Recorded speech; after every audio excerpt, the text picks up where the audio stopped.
আজকে ঘরে টুকিটাকি অনেক কাজ করতে করতে অনেকটা লেট হয়ে যায়। এখন মাত্র আসলাম স্নান করে। সকালবেলা তো ঘুম থেকে উঠে সবার জন্য নাস্তা বানিয়েছি।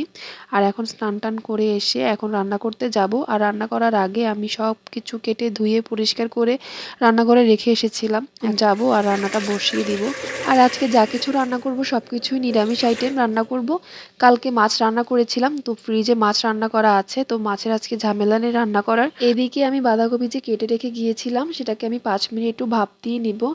আর বাঁধাকপি আমি এভাবে ভাপ দিয়ে তারপর রান্নাটা করি। আর এই যে আলু গুটি করে নিয়েছি বাঁধাকপির সাথে দেওয়ার জন্য।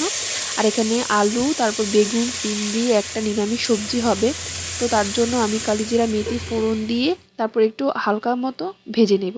আর রান্নাটা আজকে কাঁচামরিচ আর ধনেপাতার উপরে কিন্তু হবে। এই রেসিপিটা আমার শ্বশুর অনেক পছন্দ করে, তো আজকে উনার পছন্দ মতোই আমি রান্নাটা করছি। আমি এই নিরামিষ সবজিটা রান্না করা আমি আমার শাশুড়ি মার কাছ থেকে শিখেছি। আমার শ্বশুরবাড়ির সবাই এই রান্নাটা ভীষণ পছন্দ করে, স্পেশালি আমার শ্বশুর আর শাশুড়ি এবং আমার হাজব্যান্ড, তারা তিনজন বেশি পছন্দ করে।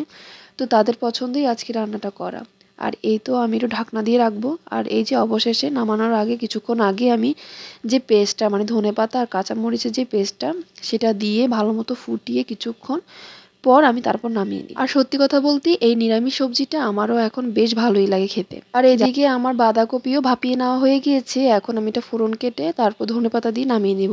আর তার জন্য আগে তেলে আমি জিরে, তেজপাতা, যা যা মশলা দেওয়ার সবকিছু দিয়ে একটু মশলাটা কষিয়ে বাঁধাকপিটা এখন দিয়ে দিব। আর নামানোর কিছুক্ষণ আগে বেশি করে ধনেপাতা কেটে এটার উপরে ছড়িয়ে দিয়ে ভালো মতো নেড়ে চেড়ে নামিয়ে এই শীতের সিজনে এই বাঁধাকপি তরকারি দিয়ে যদি গরম ভাত কিংবা গরম রুটি দিয়ে খাওয়া যায় তাহলে কিন্তু দারুণ লাগে।